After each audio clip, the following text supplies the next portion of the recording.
kita mau belajar coding. Siapa yang tahu coding itu apa?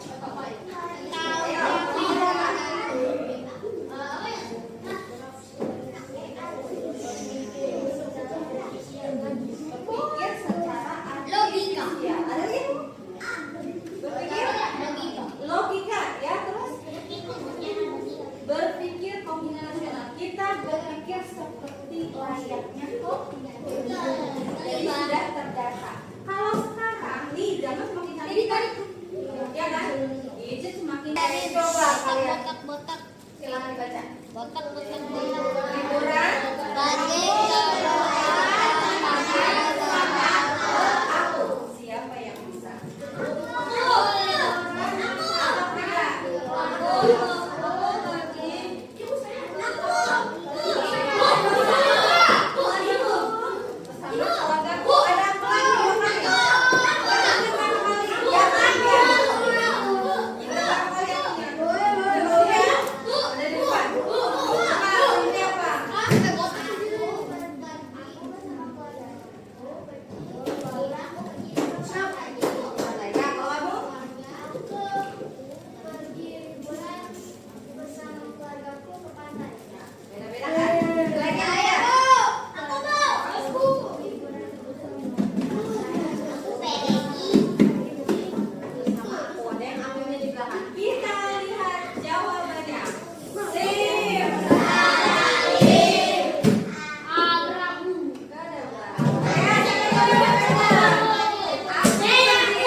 Sistematis, dia berurut, bertahap, lalu kamu bisa berpikir dengan logis. Itulah pembelajaran komputasional.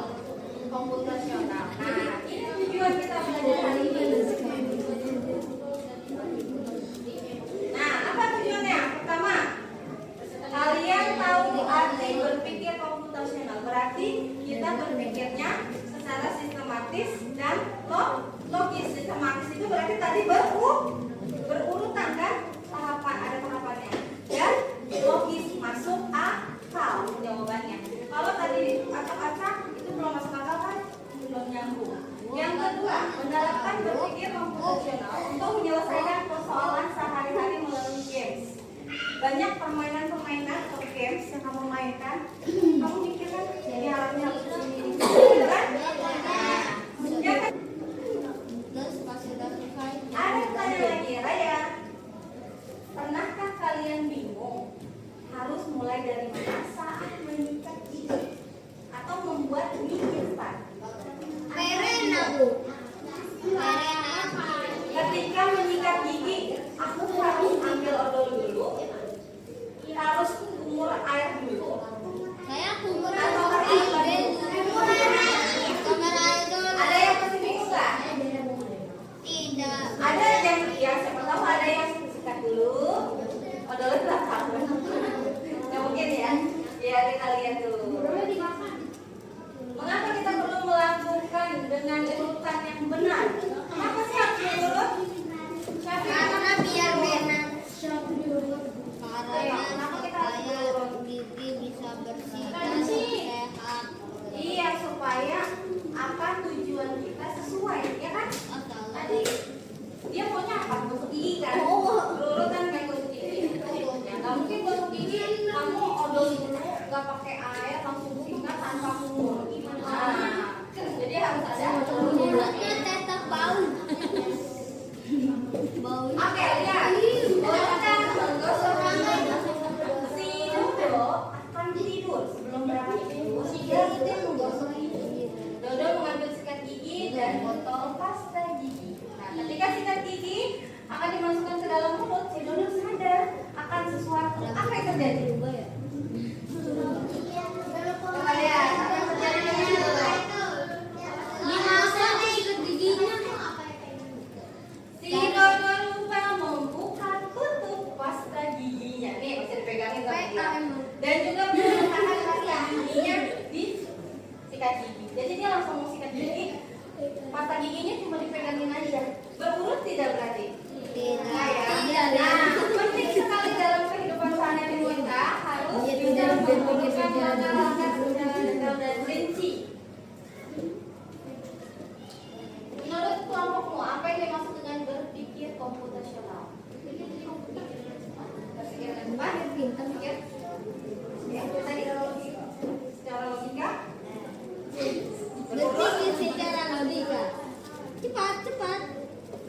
atau sistematis dan logis atau masuk akal.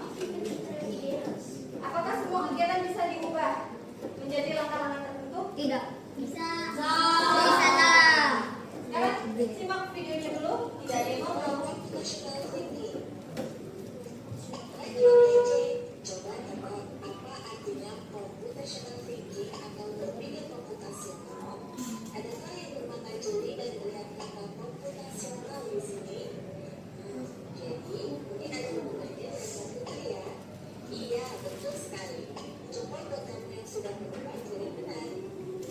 Berpikir komputasional adalah proses berpikir untuk menyelesaikan masalah dengan efektif dan efisien.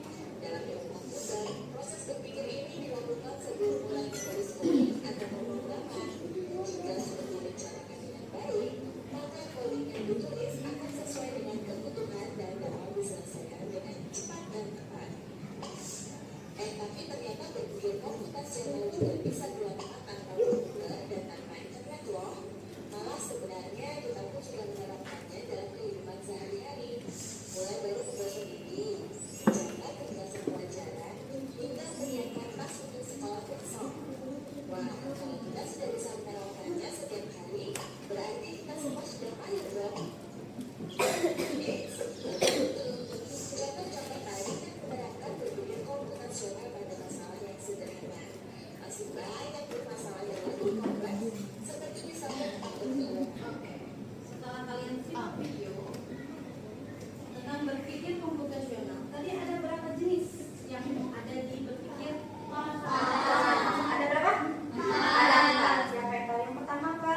Dekomposisi. Apa itu dekomposisi? Awalnya masalahnya besar, dipecah menjadi masalah yang kecil. Masalah besar dipecah jadi masalah yang kecil. Contohnya apa tadi? Misalnya kamu dapat menjadi ketua panitia 17-an. Nah, apa masalah kecilnya itu? Tambahan, berarti ada sekretarisnya, ada bendaharanya, ada sesi acara, ada dokumentasinya. Nah, itu kan dibagi-bagi kan? Tidak sendiri. Oke, terus yang kedua apa jenisnya? Abstraksi. Abstraksi itu apa? Abstraksi. Fokus pada yang akan diceritakan, ya kan? Fokus, misalnya kamu mau pergi tadi jalan. Kalau kamu mau cerita sama teman, nggak mungkin kamu cerita biayanya sekian, busnya ini, diceritain makan di sini, kejadian apa. Nah, ambil cerita yang pentingnya aja. Contohnya apa? Oh, di sana ada yang tempat istimewanya, cirinya seperti ini. Nah, cukup sebagian besar aja yang penting. Itu abstraksi. Yang ketiga, algoritma. Apa itu algoritma?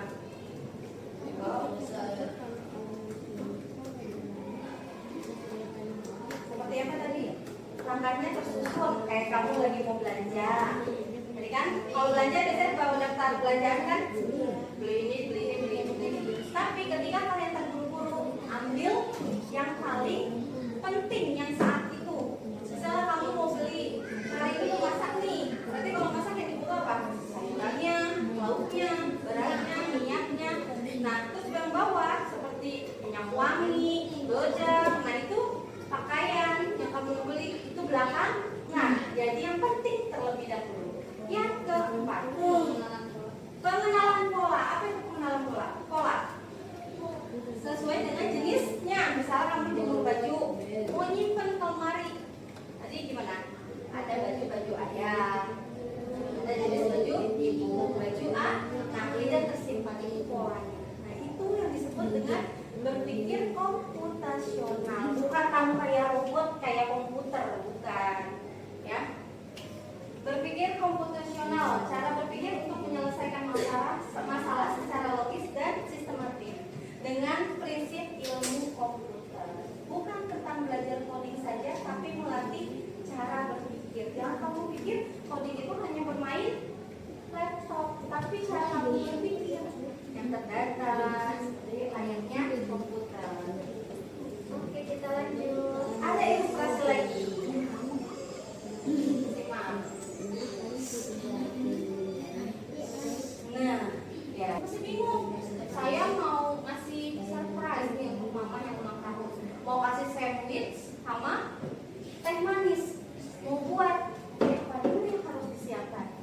Itu pun sudah berpikir komputasional. Misinya adalah nanti tugas kalian, kita akan membantu si Adi menyiapkan sandwich dan teh manis untuk ibunya. Bantu Adi merancang serangkaian instruksi yang paling efisien, ya.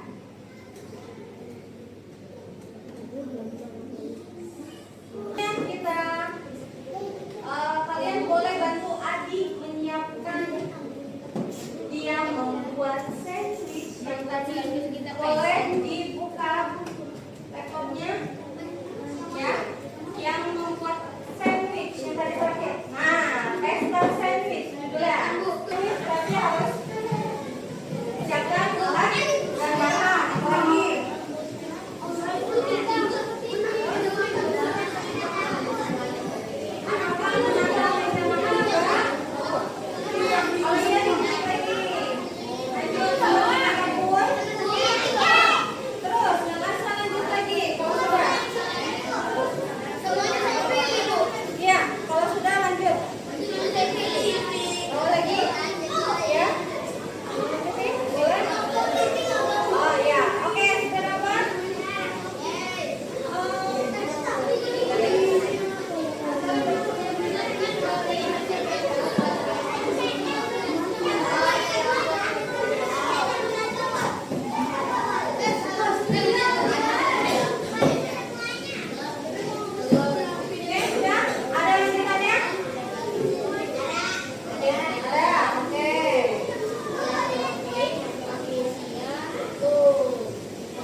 warahmatullahi wabarakatuh.